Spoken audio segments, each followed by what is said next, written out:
Hello, this is Pastor Lauren Richmond of East Denver Bible Baptist Church, welcoming you tonight to our broadcast, Lead Me to the Rock, East Denver Bible Baptist Church. We're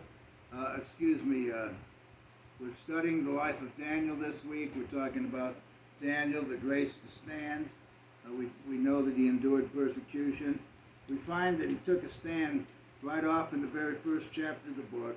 In verse number 8 it says, "But Daniel purposed in his heart that he would not defile himself with a portion of the king's meat, nor with the wine which he drank. Therefore he requested of the prince of the eunuchs that he might not defile himself."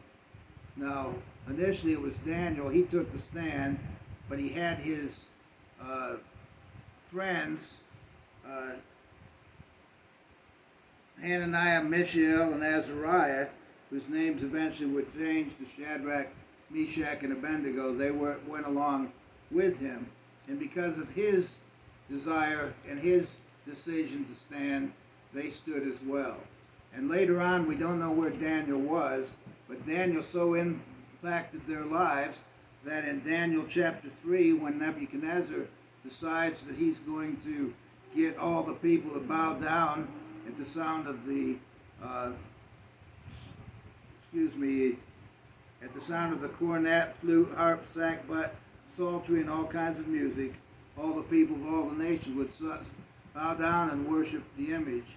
And these three decided they would not bow down, and they chose rather to suffer the affliction. They ended up being tossed into the fiery furnace, and of course God worked on their behalf, and God performed a miracle that when Nebuchadnezzar looked down into the fiery furnace, he saw not only three, but he saw a fourth who looked to be the Son of God. And so God was moving in hearts. God was working in an incredible way. Why? Because of the impact of Daniel himself.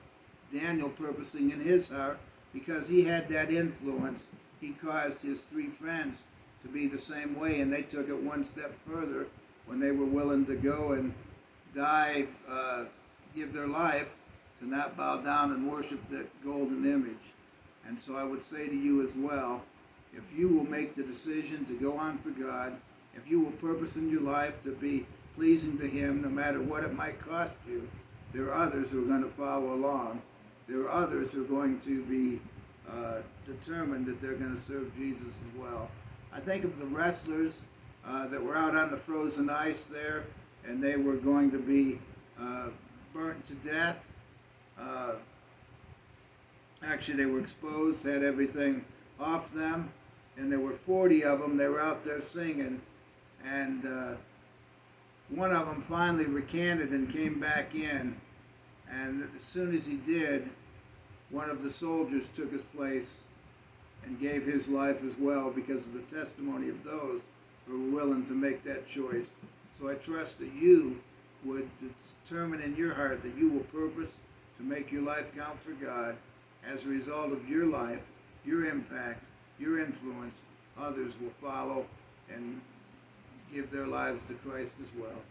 God bless you and have a wonderful night.